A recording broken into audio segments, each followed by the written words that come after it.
New Zealand की team ने historical जीत दर्ज कर ली इंडिया के खिलाफ। और इंडिया के कहते हैं ना कि जो घर के शेर है वो इस दफा घर में ढेर हो गए। आगे तो खैर बाहर जाके ढेर होते होते, लेकिन इस दफा पहली दफा तारीख में वो पहली दफा ही घर में ढेर हो गए। और तारीख में पहली दफा ये हुआ कि इंडिया की टीम को 3-0 की शर्मनाक शिकस्त का सामना करना पड़ा। आज तक क्रिकेट की हिस्ट्री में कभी भी टीम इंडिया को कभी भी 3-0 की टेस्ट में शिकस्त का सामना नहीं करना पड़ा। साउथ अफ्रीका ने सन 2000 में इंडिया को 2-0 से अपना व्हाइट वॉश किया था, लेकिन तीन टेस्ट मैचेस की सीरीज में कभी भी इंडिया की जो टीम है वो व्हाइट वॉश नहीं हुई। और ये भी कहते हैं ना कि रोहित शर्मा की कप्तानी में अपना कहते हैं ना कि हर वर्ल्ड कप तो खैर जीत लिया उन्होंने T20 वर्ल्ड कप का, लेकिन जो टेस्ट सीरीज में उनको कहते हैं ना कि शर्मनाक शिकस्त का सामना करना पड़ा है। ये भी अपना कहते हैं कि तारीख में अब रोहित शर्मा की कप्तानी में लिखा गया है कि रोहित शर्मा की कप्तानी में टीम इंडिया को इबरतनाक किस्म की शिकस्त का सामना करना पड़ा है। और उसके बाद फिर हमारे जो बड़े जोड़ों कहते हैं ना कि जो किंग बने बनते हैं विराट कोहली पूरी सीरीज में नाकाम रहे। रोहित शर्मा से भी कोई बड़ी नहीं खेली गई। और इसे कहते हैं ना कि 147 रन का जो टारगेट है वो चेज करना अपना न्यूजीलैंड की बॉलिंग के सामने इंडिया के जो महान बल्लेबाज है उनके लिए मुश्किल उनको पड़ गई।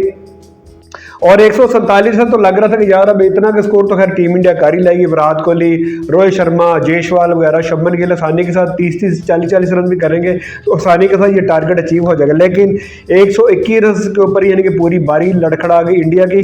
और सिर्फ मेरा ख्याल ऋषभ पांड्या जो कि अपना पूरी टेस्ट सीरीज में हमें लगा कि थोड़ा सा अपना मुजाहमत करता हुआ नजर आया। और सरफराज खान को पता नहीं क्या हो गया, हालांकि पिछले में इनिंग्स में उसने 150+ रन की बारी खेली तो मुझे लग रहा था कि उसको थोड़ा सा ऊपर भेजना चाहिए था।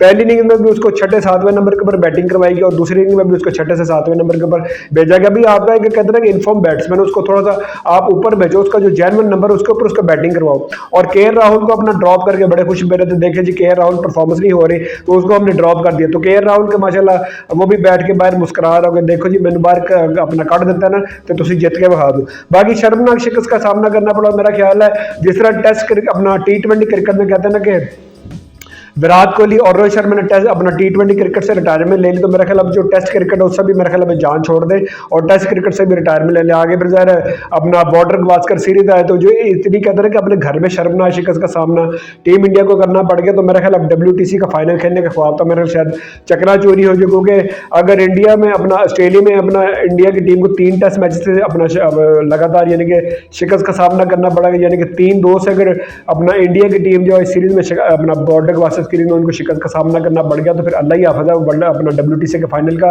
बाकी एक शर्मनाक शिकस्त का सामना करना पड़ा। और तारीख में मेरा ख्याल ये भी अपना कहते हैं ना कि एक शर्मनाक शिकस्त जो इंडिया की तारीख में लिख दी गई और दुनिया की अब वो भी ऐसी टीम बन गई जिनको अपने घर में वाइट वॉश करना का सामना पड़ गया 3 टेस्ट मैच की सीरीज में।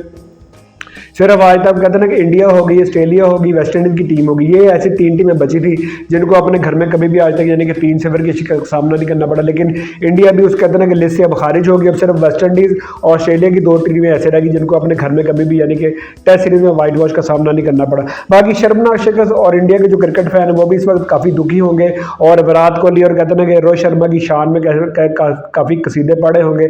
बाकी खैर चले अब दुख तो हुआ, अब उम्मीद तो यही थी कि जिस तरह एक 147 का टारगेट तो टीम इंडिया आसानी के साथ उसको अचीव कर लेगी, लेकिन इतनी उम्मीद नहीं थी कि इतना जो लोएस्ट टोटल है वो भी टीम इंडिया यानी कि अचीव नहीं कर पाएगी। हालांकि उनका जो मिडिल सेंटर है ना मेन बॉलर जिसने अपना दूसरे टेस्ट मैच में अपना इंडिया के बैट्समैनों की बखी उधेड़ के रख दिए थे वो भी इस टेस्ट मैच में नहीं खेल रहा था। एजाज पटेल जो कि उनका एक नॉर्मल सा बॉलर है उसके खिलाफ भी टीम इंडिया मुजाहमत करने में अपना नाकाम साबित हुई। और ग्लेन फिलिप्स जो है उनका जैसे पार्ट टाइमर बॉलर है उसको 3 विकेट देके चले गए। बाकी शर्मनाक शिकस्त और दुख हुआ कि इंडिया को कम से कम ये टेस्ट मैच लाजमी जीतना चाहिए था। बाकी अब देखते हैं आगे बॉर्डर गवास्कर सीरीज में टीम इंडिया कैसा परफॉर्म करती है। बाकी अभी तक के लेते हैं अपना बहुत ख्याल रखिए, दुआ में याद रखिए। अगली वीडियो में आपसे दोबारा